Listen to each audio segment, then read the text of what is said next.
तब आप सभी को मुबारक हो। Good morning. हायर डेस्टिनी में आप सभी का स्वागत है। हम खुदा के निहायत ही शुक्रगुजार हैं कि खुदा ने हमें ये मौका दिया कि हम इस जगह पे जो है खुदा की कलाम से उसकी खूबसूरती को अपने में लेते हुए रिफ्लेक्ट करते हुए जो है वो कैसे रिफ्लेक्ट करना उसको जो है हम सीख सकें। हमारी क्वार्टरली जो कि चौथी क्वार्टरली है इस साल की, उसका तीसरा लेसन जो है आज हम सीखने वाले हैं, जिसका शीर्षक है मेमोरियल्स ऑफ ग्रेस।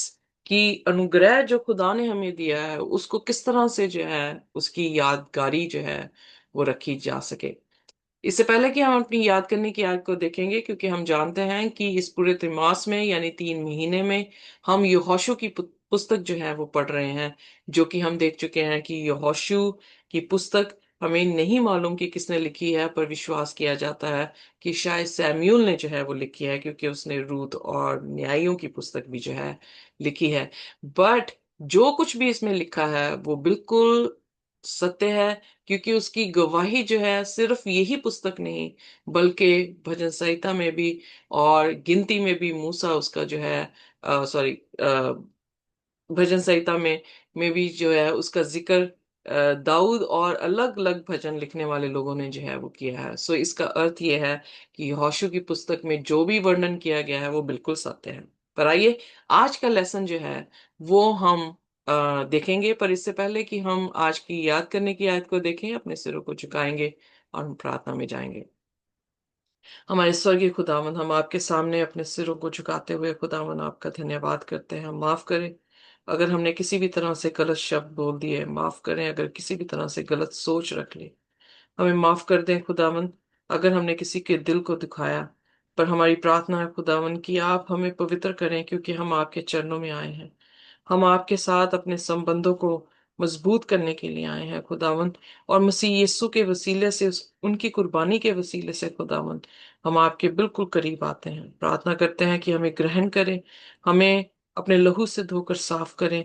और प्रभु अपनी पाक आत्मा से खुदावन हमें भरकर हमें मजबूत करें। प्रभु आज के वचन के लिए भी हमारे में कोई समझ, हमारे में कोई अक्ल नहीं है।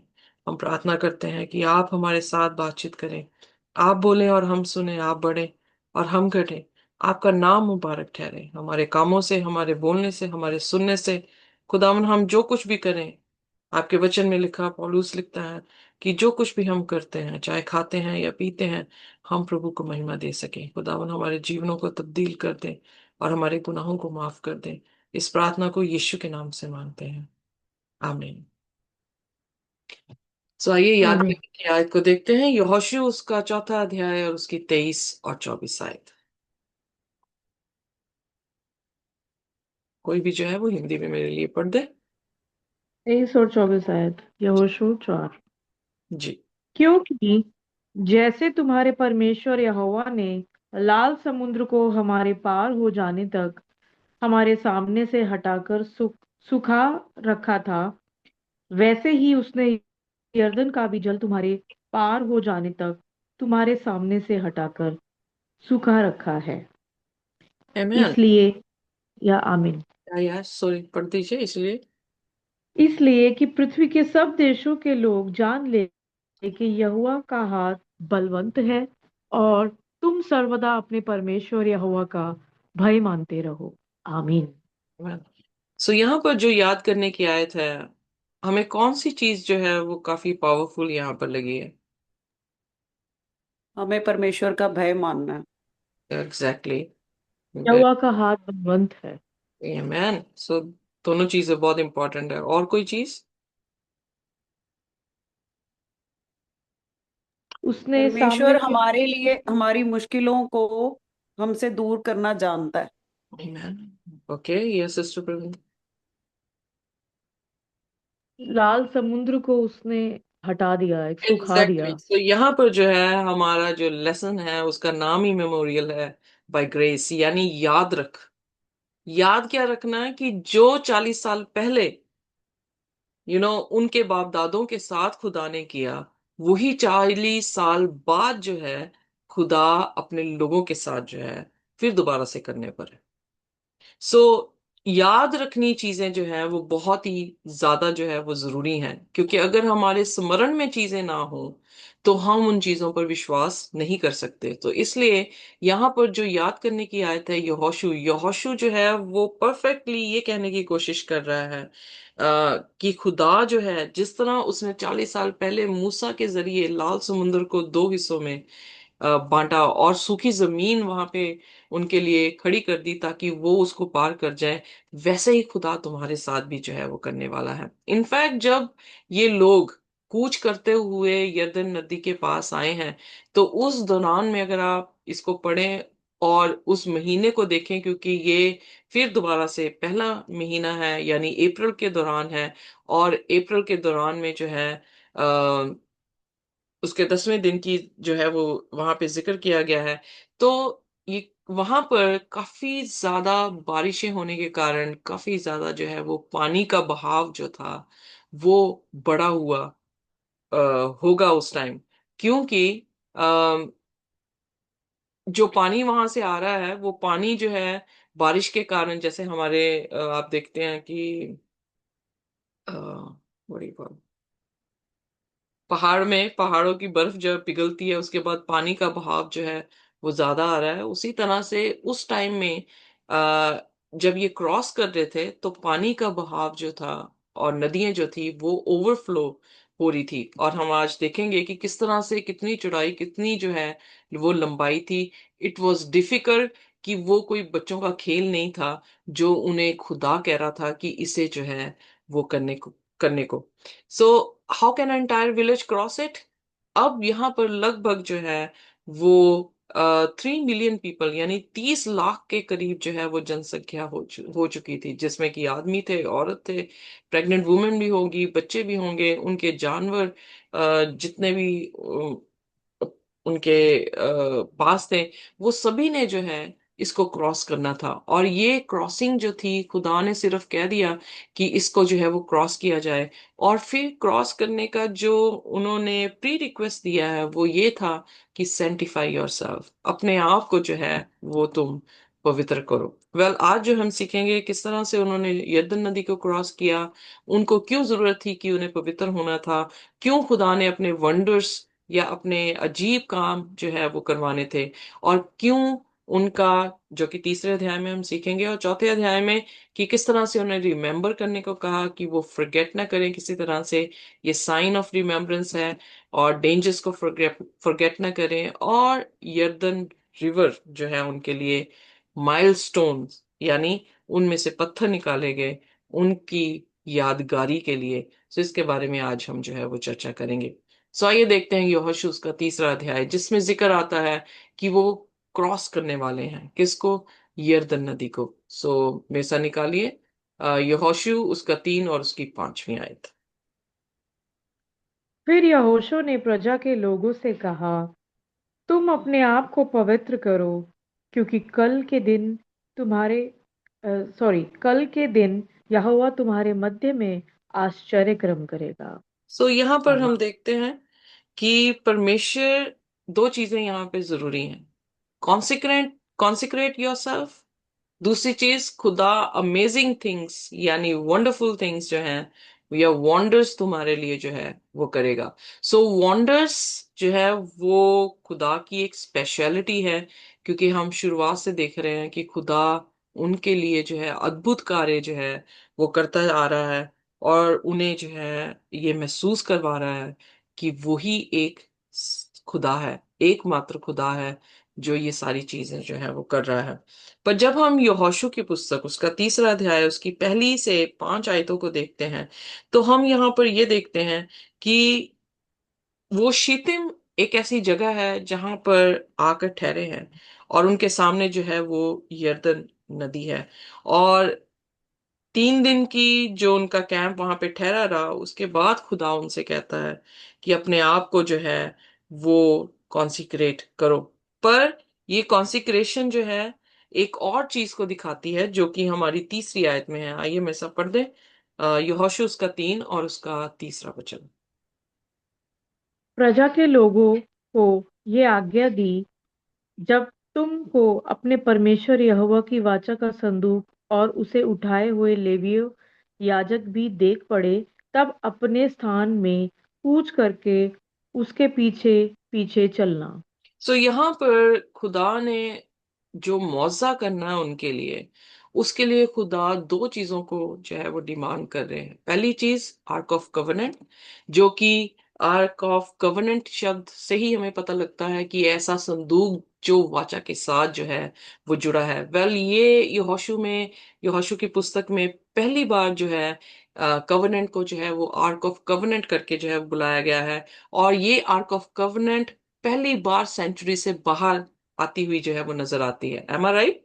क्योंकि जब हम निर्गमन पढ़ रहे थे, तो निर्गमन में ये आर्क ऑफ कवेनेंट कहाँ पर जो है वो रखी गई थी? मोस्ट होली प्लेस में, राइट? जी तो जी जी जी। मोस्ट होली प्लेस में इसको जो है वो रखा गया था। और ये जो है होली प्लेस के जो पर्दा है, उसके पीछे जब हम एक्सोडस उसका 40 उसकी 22 आयत में आते हैं, तो वहां पर 21 आयत में आते हैं, तो वहां पर जिक्र आ रहा है कि इसे जो है उस पर्दे के पीछे यानी मोस्ट होली प्लेस में जो है वो रखा गया। और फिर इनफैक्ट जो है एक और चीज देखने को मिलती है कि खुदा का तख्त, मर्सी सीट जो है, दो चेरुबिम के बीच में जो है उसे जो है यहाँ पे हम देखने को पाते हैं। क्योंकि खुदा के वचन में जो है वो खास बात लिखी थी कि ये आर्क ऑफ कवेनेंट क्या है, जहां पर खुदा खुद जो है विराजमान होता है। सो क्या सिंबलाइज कर रहा है ये आर्क ऑफ कवेनेंट हमारे सामने? ये सिंबलाइज कर रहा है कि खुदा की जो है वो खास चीजें इन इस संदूक में जो पाई गई हैं, वो ये है कि पहली चीज कि खुदा के 10 हुक्म जो थे वो इस आर्क ऑफ कवेनेंट में रखे गए थे, जिसका अर्थ ये था कि इफ यू ओबे माय वर्ड।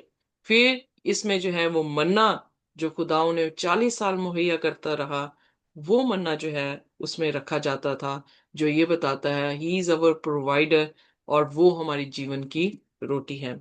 फिर उसके बाद तीसरी चीज जो वहां पे रखी जाती थी अंदर उसके, वो थी हरून की वो बडिड रॉड, जो ये दिखाता है कि जो हमें लीड कर रहे हैं, जो खुदा ने हमें अपॉइंटेड किए हैं, जो खुदा के वचन में हमें बढ़ा रहे हैं, उनकी इज्जत और तहजीम जो है वो करते रहे। Well, Jesus is our shepherd.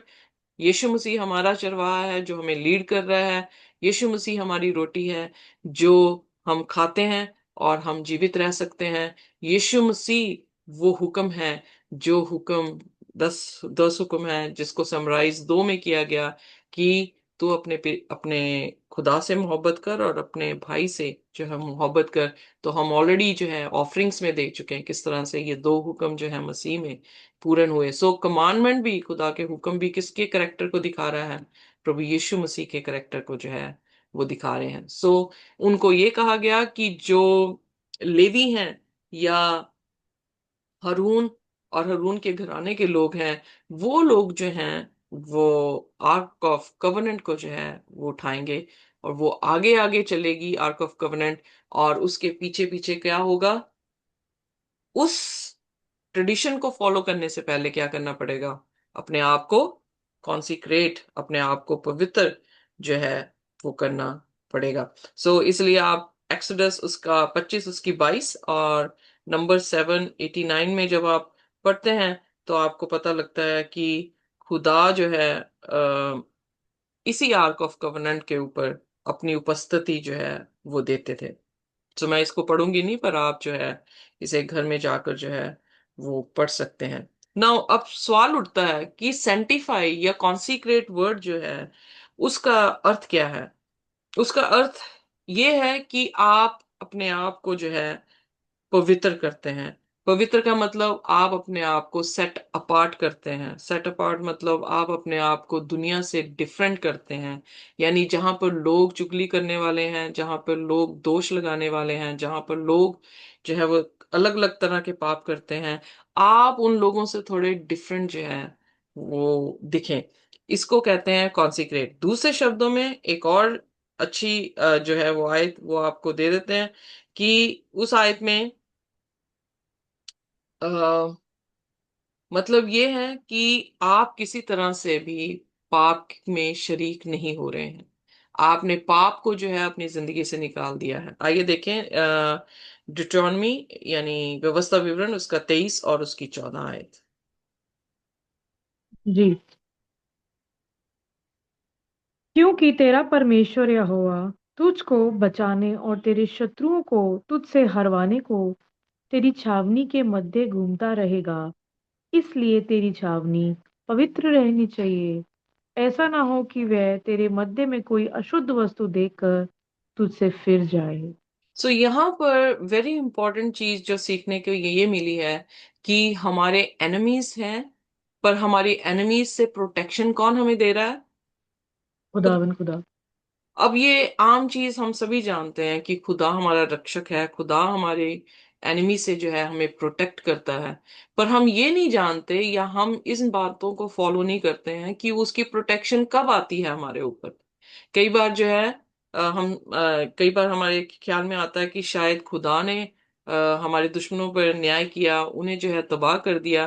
पर यकीनन बात यह है कि अभी तक खुदा ने किसी का भी न्याय नहीं किया है। सो वो लोग अगर किसी भी तरह से किसी भी बैड कॉन्सिक्वेंसेस में गए हैं, तो because they have sinned against God and God left them, and ultimately जब खुदा हमें छोड़ दे तो दूसरी पावर एक ही बच जाती है, वो है शैतान की। और शैतान तो एक वो चोर के मानिंद है, यीशु मसीह ने यूहन्ना 10:10 में लिखा है, जो क्या करने आ रहा है? मारने आ रहा है, घात करने आ रहा है, कत्लेआम जो है वो करने आ रहा है। तो इसीलिए यीशु मसीह ने कहा वो तो शुरुआत से क्या है? कातिल है। शुरुआत तुम्हारा है जो। है, शुरुआत से ही झूठा है। सो जब हम सच्चाई की आत्मा से परे हो जाते हैं, तो फिर झूठ की आत्मा जब आती है, तो वो सिर्फ उसका एक ही लक्ष्य है कि हमें वो मार दे और किसी भी तरह से मुक्ति जो है हमारी जिंदगी में पूरी ना हो सके। सो यहां पर भी खुदा के वचन में क्या लिखा है कि अगर हम अपने आप को कॉन्सिक्रेट नहीं करते हैं, कॉन्सिक्रेट अपने आप को पाप से रहित नहीं करते हैं, खुदा पाप के पाप कौन दिखा रहा है हमें? खुदा के हुक्म दिखा रहे हैं। अगर हम खुदा के हुक्मों की इज्जत नहीं कर रहे हैं और जैसे वो हमें चलने को कह रहा है चरवाहे के रूप में, उस जगह पे हम नहीं चल रहे हैं, जो हमें खाने को कह रहा है अपने वचन, उन वचनों के अनुसार नहीं चल रहे हैं, तो हम अल्टीमेटली अपने आप को क्या कर रहे हैं?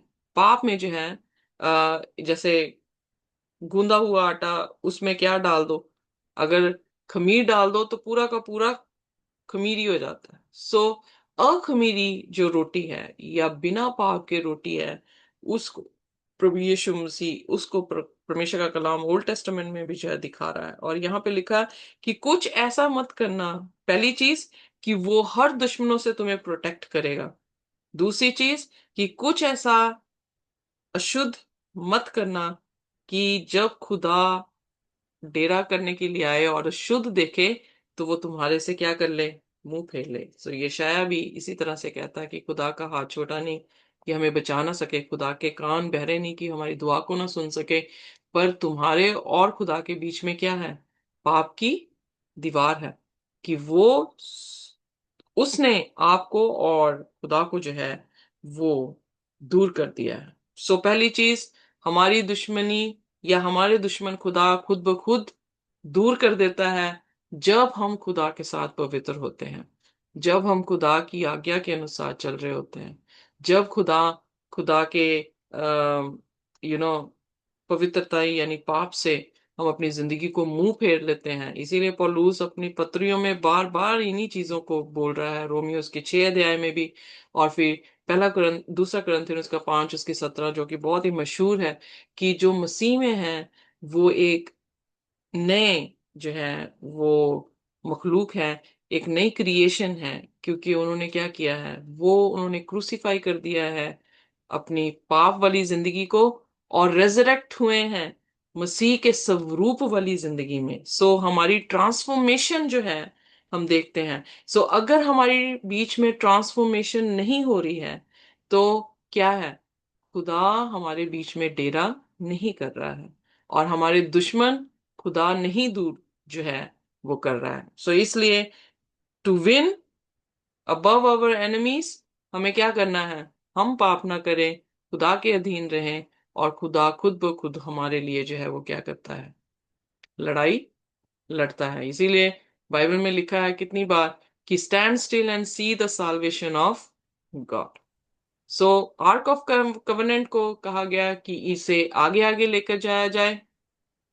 उन्हें कहा गया कि वो अपने आप को पवित्र करें। और तीसरी चीज कि खुदा जो है उनके सामने मौजा जो है वो करेगा। सो आइए देखते हैं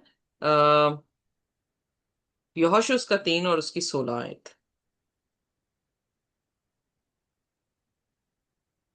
तब जो जल, सिस्टर जी ये आधा है, 15 से पढ़ दूं। हाँ जी पढ़ो। संदूक के उठाने वाले यरदन पर पहुंचे, और संदूक के उठाने वाले याजकों के पांव यरदन तीर के जल में डूब गए। यरदन का जल तो कटनी के समय के सब दिन अपने तट के ऊपर ऊपर बहा करता है। तब जो जल ऊपर की ओर से बाहर आता है वह बहुत दूर अर्थात अदाम नगर के पास जो सारतान के निकट है रुक रुक कर एक ढेर हो गया और दीवार सा उठा रहा। और जो जल अराबा का ताल, जो खारा ताल भी कहलाता है, उसकी ओर बहा जाता था, वह पूरी रीति से सूख गया। और प्रजा के लोग यरीहो के सामने पार उतर गए। सो यहाँ पर हम देखते हैं कि उनके सामने एक चैलेंज था। वो चैलेंज ये था कि उनको जो है उस पानी में उतरना था जो पानी जो है ओवरफ्लो कर रहा है या फ्लडेड है।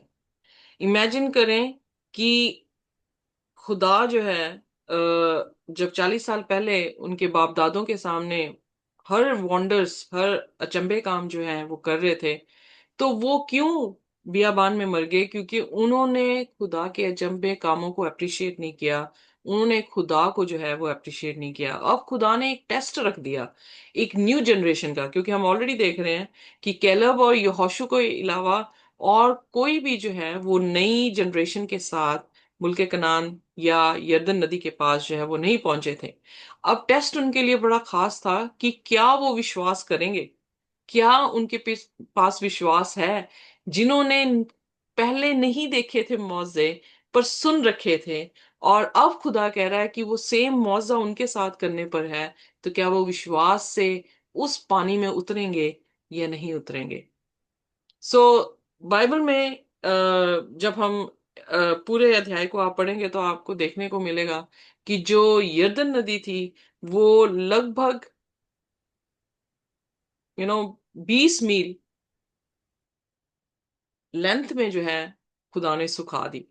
और 2.5 मील जो थी उसकी विड्थ थी, और 2.5 मील जो है वो रास्ता बिल्कुल साफ कर दिया। इमेजिन करें 3 लाख लोगों वहां से निकलेंगे, क्या वो एक सकरी सी एक सड़क बनाएगा जिससे 3 लाख लोग जो है वहां से गुजर जाएं उसी दिन?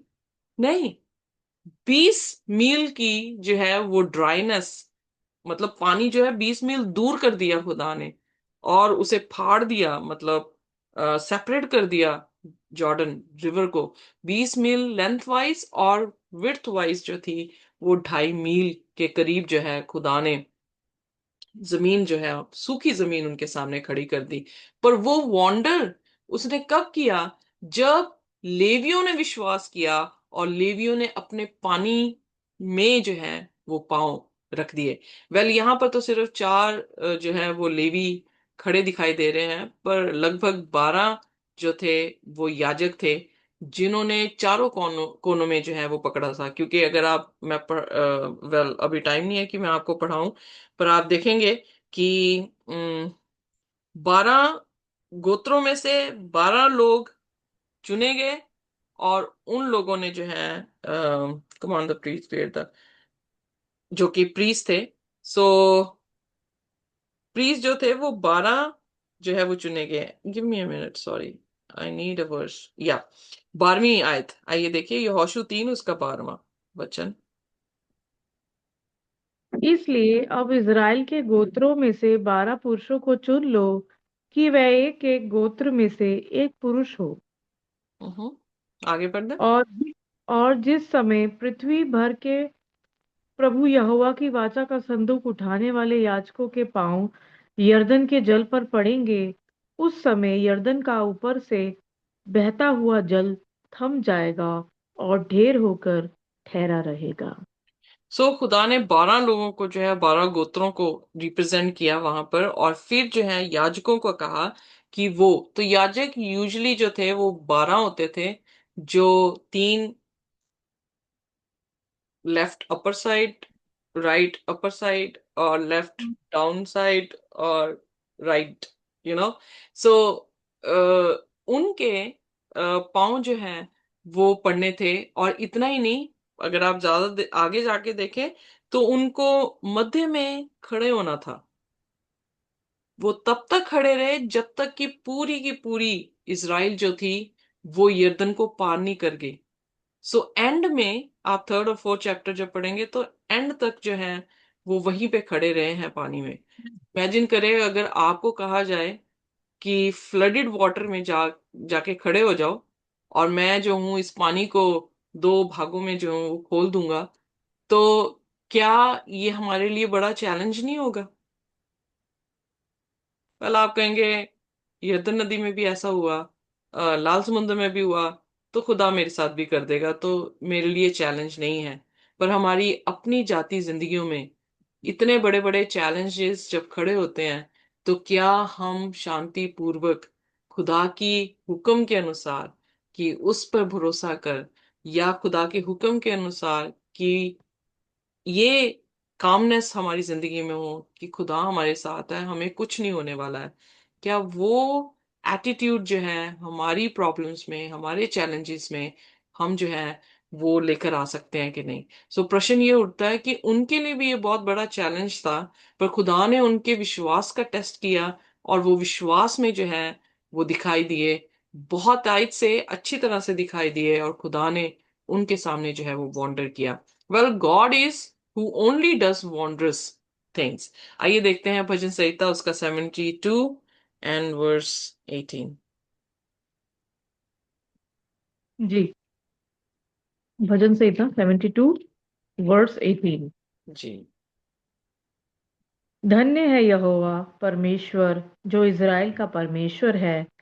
आश्चर्य कर्म केवल वही करता है। Amen। सो बाइबल में बार बार, अगर मैं भजन संहिता 86 उसका 10 कहूं, तो वहां पर भी यही जिक्र आया है कि खुदा ही है जो अकेला है, जो वंडरस वर्क करता है।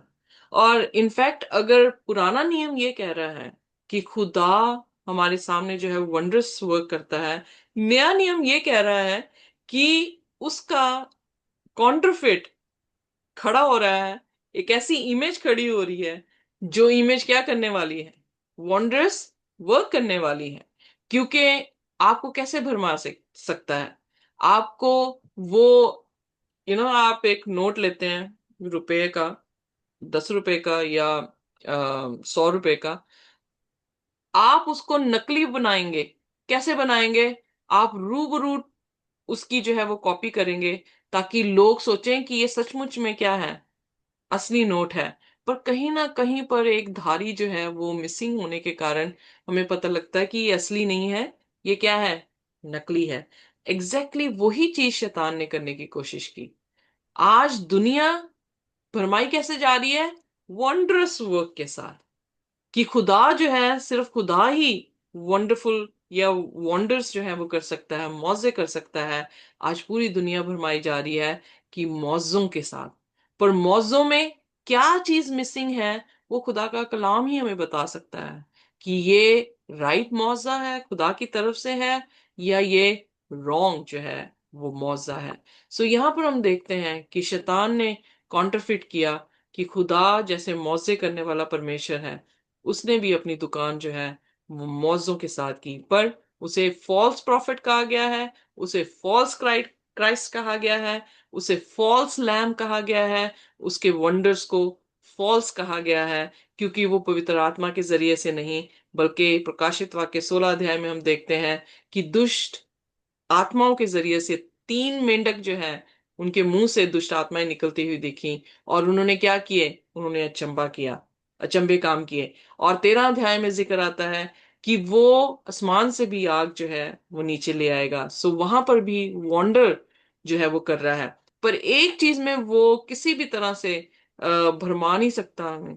वो इस तरह से कि अगर, जैसे बाइबल में लिखा है दूसरा कुरिन्थियन में कि वॉन्डर मत करना, वो एक स्वर्गीय दूत की तरह भी तुम्हारे सामने आके खड़ा हो सकता है। सो अगर वो यीशु मसीह बनकर हमारे सामने भी आके खड़ा हो गया, तब भी वो जलवा, वो महिमा के साथ अपने आप को प्रेजेंट नहीं कर सकता जो बाइबल में यीशु मसीह के बारे में लिखा है कि हर एक आंख उसे देखेगी, हर एक, हर घुटना उसके सामने जो है वो झुकेगा। सो अगर पूरी दुनिया उस मूर्ति के सामने झुक रही है, उसकी आज्ञाओं को मान रही है, पर आज्ञा ये भी निकली है कि जो नहीं मान रहे उनको क्या कर दिया जाए, मार दिया जाए। सो यकीनन बात यह है कि कुछ ऐसे होंगे जो खुदा के आज्ञाकारी होंगे, जो खुदा के हुक्मों पे चलने वाले होंगे, जो किसी भी तरह से इंसान के हुक्मों पर अपनी जो है वो विश्वास को जो है वो नहीं ठहराएंगे।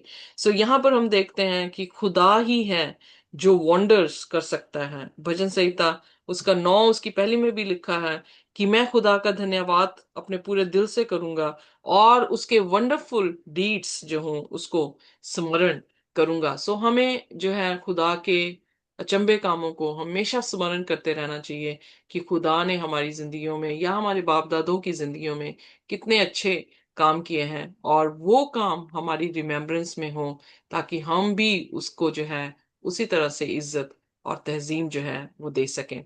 यिर्मयाह 32 उसकी 17 में हम देखते हैं कि खुदा ने जो भी कायनात खुदा ने हमारे लिए बनाई है, वो सारी की सारी जो है वो वंडरफुल है, और टू वंडरफुल है इनफैक्ट। आइए पढ़ देते हैं यिर्मयाह उसका 32 और उसकी 17 आयत। जी। यिर्मयाह 32 उसकी 17 है। जी। हे प्रभु यहोवा, तूने बड़ी सामर्थ और बढ़ाई हुई भुजा से आकाश और पृथ्वी को बनाया है। तेरे लिए कोई काम कठिन नहीं। सो उसके लिए कोई भी काम जो है वो कठिन नहीं है, या उसके हम्म। लिए दूसरे शब्दों में कह सकते हैं कोई भी चीज वंडरफुल टू वंडरफुल नहीं है। क्योंकि जब हम उसकी क्रिएशन को देखते हैं तो उसकी क्रिएशन की यू नो कोई शब्द ही नहीं है जिसको बयान किया जाए कि उसने बोला और सब चीजें जो है वो हो गई। सो उसके लिए ये कि पानी को 20 मील जो है वो दूर खड़ा कर देना क्या बहुत बड़ी चीज थी? नहीं। नहीं। सो इसलिए वो कह रहा है कि जिसने सारी कायनात को बनाया, यिर्मयाह कह रहा है, उसके लिए कुछ भी जो है वो नामुमकिन नहीं है। सो सिर्फ क्या करना है कि उसके इसके इतने बड़े बड़े कामों को देख के हमें उस पर विश्वास करना होगा। सो पहली चीज कि उन्होंने जो है आर्क ऑफ कॉवेनेंट उन्हें उठाने को कहा गया। दूसरी चीज उनको पवित्र करने के लिए जो है वो कहा गया। तीसरी चीज उसको उनको रिमेम्बर करने के लिए कहा गया कि जो खुदा ने वंडरफुल वर्क उनके बाप दादों के साथ किया है वो उनके साथ करेगा। और जब उन्होंने ये सब कुछ किया, क्या हम न्यू टेस्टामेंट क्रिश्चियन, क्या हम नहीं कहते हैं कि हमें भी खुदा प्रभु यीशु मसीह पर विश्वास करना चाहिए, हमें भी खुदा के साथ जो है वो वफादार रहना चाहिए ताकि खुदा हमारे लिए जो है वो मौजे करे। So you know concept old testament का और न्यू टेस्टामेंट का बिल्कुल बराबर से जो है वो चल रहा है। और क्रॉसिंग ऑफ द जॉर्डन जो था वो उस नई पीढ़ी के लिए सबसे वंडरफुल जो है वो एक मौजा था, जो कि जकरिया की पुस्तक में 8, आइए मैं सब खोल दें, 8 उसकी 6 से 8 में जब हम जाते हैं तो वहां पर हमारे लिए भी जो है एक वंडर जो खुदा करने वाला है, एक ऐसी मुल्क कनान जिसमें हमें लेकर जाने वाला है, उसका जिक्र जो है इन आयतों में जो है वो किया गया है। सो अगर आपने निकाल दिया है तो आप मेरे साथ खोल के जो है वो पढ़ सकते हैं। जकराया का 6। 8 की 6 से 8। अच्छा, 8 की 6 से 8। जी। जी। सेनाओं का यहोवा यो कहता है, चाहे उन दिनों में ये बात इन बचे हुए की दृष्टि में अनोखी ठहरे, परंतु क्या मेरी दृष्टि में भी ये अनोखी ठहरेगी? सेनाओं के यहोवा की ये वाणी है। सेनाओं का यहोवा यूं कहता है, देखो मैं अपनी प्रजा का उद्धार करके उसे पूर्व से और पश्चिम से ले आऊंगा, और मैं उन्हें ले आकर यरूशलेम के बीच में बसाऊंगा, और वो मेरी प्रजा ठहरेंगे और मैं उनका परमेश्वर ठहरूंगा। ये तो सच्चाई और धर्म के साथ होगा। आमीन। आमीन। मुल्क कनान जो है उसका भी जो है खुदा क्या कर रहा है, मुल्क कनान में भी हमें लेकर जाने के लिए जो मुल्क कनान उसने हमारे लिए ठहराया है वो भी उसके लिए क्या है, एक वंडर है जो हमने किया। हम ऑलरेडी जो है इसके बारे में स्टडी कर चुके हैं, हेवन के बारे में। हमने देखा खुदा ने कितना खूबसूरत जो है वो स्वर्ग जो है हमारे लिए बनाया है। सो इसलिए सिर्फ मूसा के लोगों के लिए नहीं कि वो लाल समुंदर उसने दो भागों में बांट दिया और उन्हें सूखी जमीन से जो निकाल के दूसरे पार लेकर गया। हमने देखा कि यही मौजा जो है वो कनानियों कनान सॉरी यहोशू और उसके लोगों के साथ भी जो है वो खुदा ने किया, और हमारे साथ भी जो है यही एक वंडर होने वाला है। क्या इस बार पानी तो नहीं दो भागों में, बट हम हवा में जो है वो खुदा का इस्तकबाल करने के लिए जो है उसके साथ जाके मिलेंगे। सो क्या हम विश्वास करते हैं कि ऐसा हो सकता है? क्या आपने कभी किसी इंसान को हवा में उड़ते हुए देखा है? यस ऑफ कोर्स, आज टेक्नोलॉजी इतनी बढ़ गई है कि आप जो है कुछ ऐसी डिवाइसेस हैं जिस पे खड़े हो जाएं तो आपको पानी पानी में भी जो है पानी से ऊपर जो है उठाएगा, या ऐसे गुब्बारे हैं जिसमें आप उसके साथ बास्केट लगी है, उसमें बैठ के जो है आप हवा में उड़ जाएंगे। बट जो खुदा का कलाम बयान करता है कि हम हवा में उठाए जाएंगे और हवा में प्रभु से मिलेंगे, उसका उसका विश्वास ही हमें जो है वो कॉन्सिक्रेट करेगा, हमें कि तैयारी बख्शेगा हमें, ताकि हम अपने आप को तैयार करें, पाप से जो है आउट हो जाए और खुदा की हजूरी में जो है उसकी हजूरी को अपनी जिंदगियों में जो है वो पूरी कर सकें। और फिर इनफैक्ट जब हम चौथे अध्याय में आते हैं तो खुदा ने उन्हें एक रिमेम्बरेंस का साइन दिया। आइए देखते हैं यहोशू उसका 4 और उसकी 6 से 7। जी, आवाज आ रही है मेरी? जी जी जी। ओके। यहोशू 4 उसका 6 से 7। जी।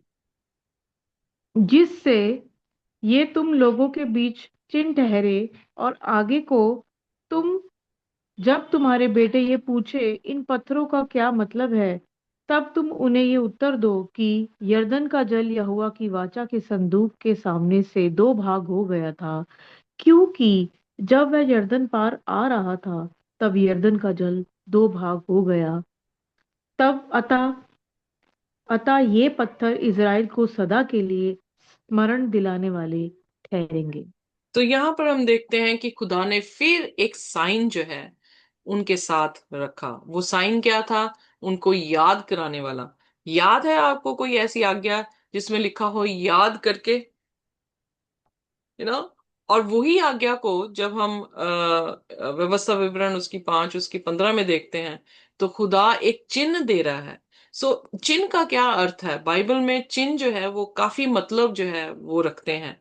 जैसे कि पहला राजा उसकी 13 की 3 में वंडर वर्क किया, वहां पर एक खुदा ने चिन्ह दिखाया। जेरोबाम जो था वो स्ट्रेंज ऑल्टर में हमेशा जो है वो वर्शिप कर रहा है, यानी खुदा को वर्शिप नहीं कर रहा। नबी आता है खुदा के कहने के अनुसार, और जब वो नबी पे अपना हाथ उठाता है तो उसका हाथ जो है वो सूख जाता है। सो खुदा ने जो है चिन्ह दिखाया कि खुदा ने ही अपने नबी को जो है वो भेजा था। फिर हम देखते हैं एक ऐसा चिन्ह जो कि नूह के समय में इंद्रधनुष जो है वो खुदा ने दिया, जो ये चिन्ह था कि खुदा कभी भी जो है वो इस दुनिया को पानी से बर्बाद नहीं करेगा।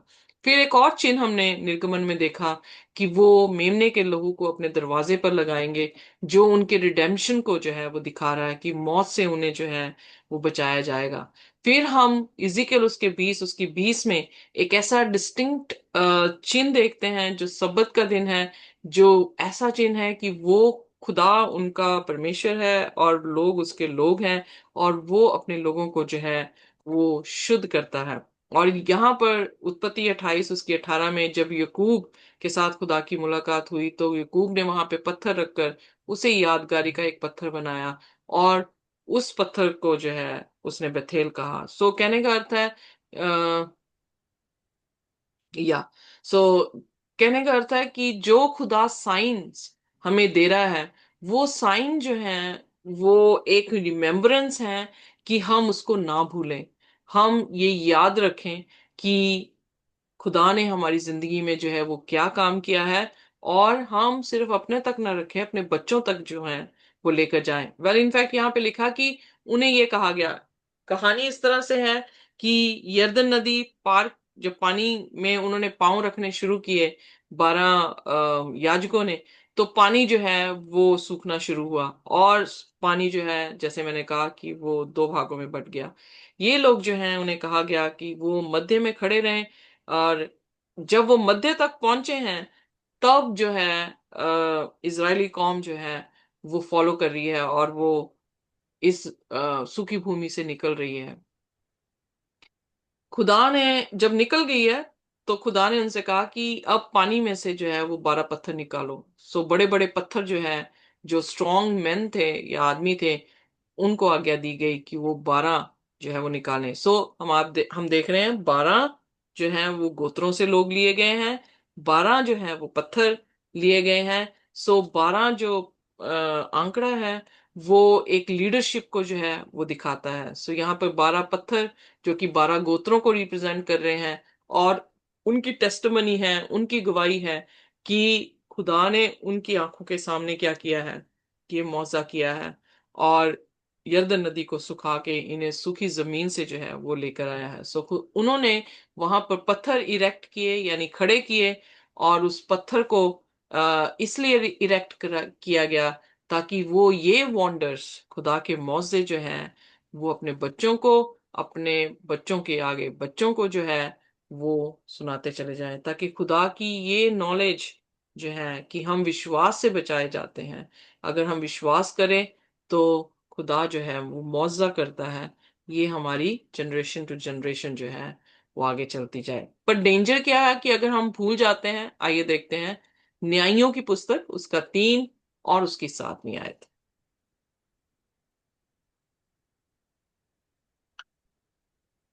न्यायों की पुस्तक उसका 3 उसके 7वें आयत। जी। इस प्रकार इस्राएलियों ने यहोवा की दृष्टि में बुरा किया और अपने परमेश्वर यहोवा को भूलकर बाल नामक देवताओं और अशेरा नामक देवियों की उपासना करने लग गए। Very bad.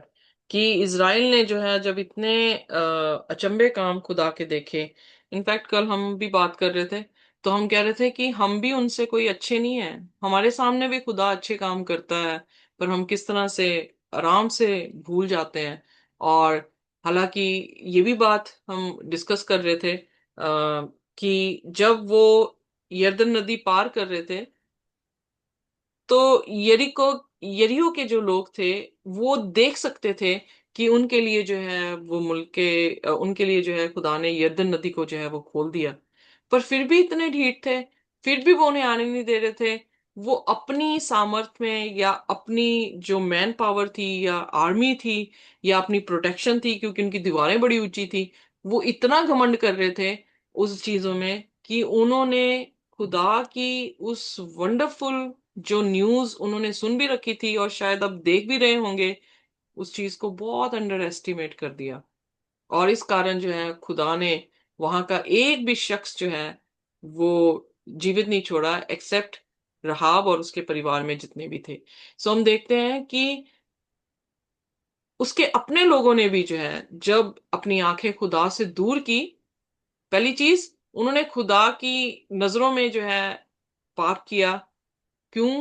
क्योंकि वो भूल गए थे, और उन्होंने भुलाई के कारण जो है वो क्या कर दिया, पाप किया है, और परमेश्वर को छोड़कर दूसरे देवी देवताओं के सामने जो है वो सिजदा कर दी। सो यहाँ पर जो 12 मेमोरियल, मेमोरियल मीन्स जो ओरिजिनल वर्ड है यहाँ पर वो हमें दे रखा है, वो है जकर, जिसका मतलब याद। सो ये एक तरह का पैसिव एक्ट ऑफ रिकॉलिंग है, यानी हम खुद उसे जो एफर्ट ले रहे हैं कि हम रिकॉल करते रहें बार बार बार बार, ताकि हम जो हैं वो भूल ना जाएं। इसीलिए खुदा का कलाम रोज बरोज पढ़ना अच्छा है, ताकि हम खुदा की बातों को भूल ना जाए और हम कहीं गलत अपने काम जो है वो ना कर दें, हम खुदा को छोड़कर किसी और चीज को अपनी जिंदगी में जो है वो दाखिल ना कर सके। सो 12 जी। जो मेमोरियल स्टोन थे वो गिलगाल में रखे गए। और दो पॉइंट जो है यहाँ पर जरूरी है, आइए देखिए यहोशू उसका चौथा अध्याय और उसकी 23 आयत। क्योंकि जैसा तुम्हारे परमेश्वर यहोवा ने इस लाल समुद्र को हमारे पार हो जाने तक हमारे सामने से हटाकर सुखा रखा था, वैसे ही उसने यर्दन का भी जल तुम्हारे पार हो जाने तक तुम्हारे सामने से हटाकर सूखा रखा। आमीन। सो यहाँ पर हालेलुया। वो फिर रिकॉल कर रहा है किस चीज को, जो 40 साल पहले खुदा ने उनके साथ किया, कि खुदा ने जो है वो रेड सी को दो भागों में जो है वो बांट दिया। अब बाकी की बाकी मतलब जितने भी लोगों ने लाल समुद्र को दो भागों में बंटते देखा वो अब जिंदा नहीं है, यहोशू और कैलेब को छोड़कर। अब सारी न्यू जनरेशन है, और न्यू जनरेशन के सामने भी खुदा ने जो है यही मौजा उनके सामने कर दिखाया कि वो भी यर्दन नदी को जो है वो एक सूखी भूमि में जो है तब्दील होते हुए देख पाए। और इतना ही नहीं बल्कि खुदा ने उन्हें मुल्के कनान जो है वो लेकर जाने के लिए एक इनकरेजमेंट भी दी। उन्होंने विश्वास किया, खुदा ने मौजा किया, उनका कॉन्फिडेंस खुदा पे ऊपर जो है वो हुआ, और फिर जैसे जैसे खुदा कहता गया वैसे वैसे वो करते गए। अगली लेसन स्टडीज में हम देखेंगे। और वो जयवंत हुए, उनके सारे दुश्मन खुदा ने जो है वो खत्म कर दिए।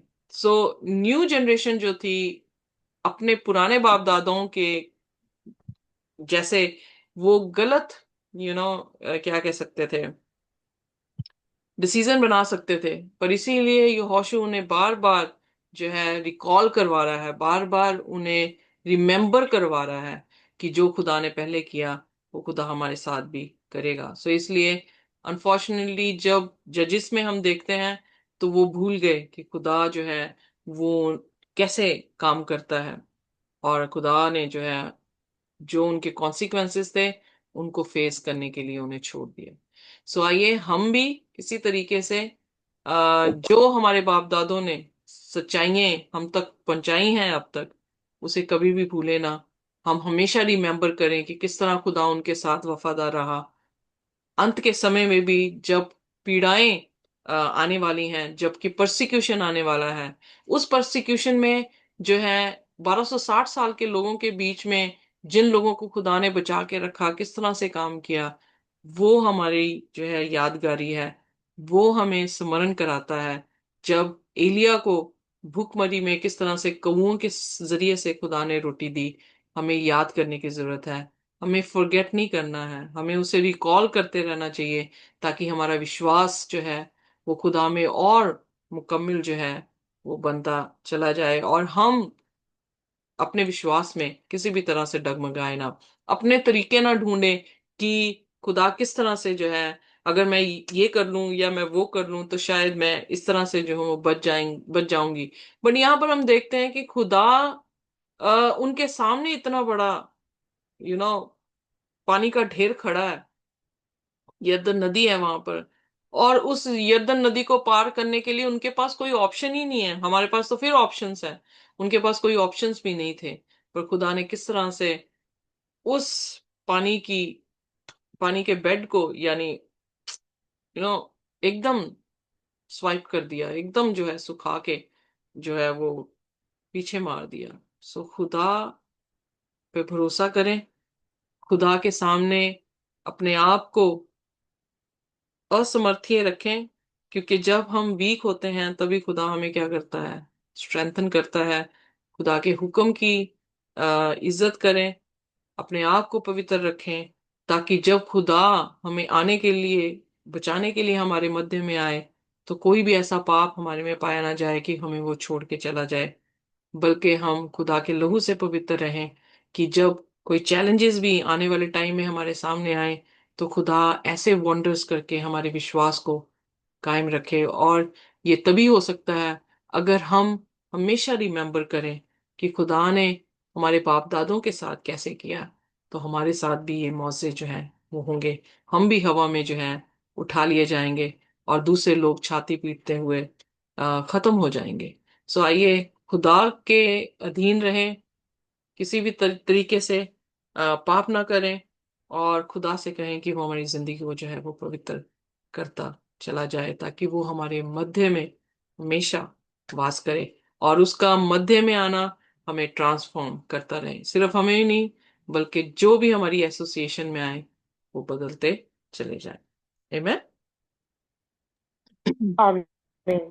आइए अपने सिरों को झुकाएंगे और हम प्रार्थना में जाएंगे। कोई भी जन जो है वो हमारे लिए प्रार्थना कर सकता है।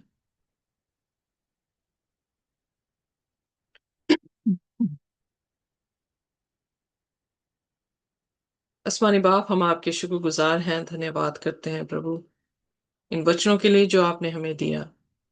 हम जानते हैं खुदावंद कि आपके बिना कोई भी हमें निजात नहीं दे सकता, कोई हमारा उद्धार नहीं कर सकता, कोई हमारा परमेश्वर नहीं हो सकता। और ये खुदावंद आप ही कर सकते हैं। इसलिए हम अपने जीवनों को आपके अधीन लेकर आते हैं, अपने पापों की क्षमा चाहते हैं, और कोई भी पाप हमारे में बसने ना पाए, ऐसी आपसे कुवत चाहते हैं। प्रार्थना करते हैं आपका पाक रूह हमारे में जुम्बिश करता रहे, हमें सिखाता रहे और हमें बढ़ाता रहे। ये आदर और सारी आदर और महिमा हम आपको देते रहें, आप में बढ़ते जाएं और हलीम होते जाएं। इस प्रार्थना को यीशु के नाम से मांगते हैं, आमीन। सो परमेश्वर हम सभी को आशीष और बरकत दे, और खुदा की शांति और उसका अनुग्रह हमारे साथ जब तक कि हम यीशु मसीह को दोबारा रूबरू ना देख लें इसी तरह से बना रहे। आमीन।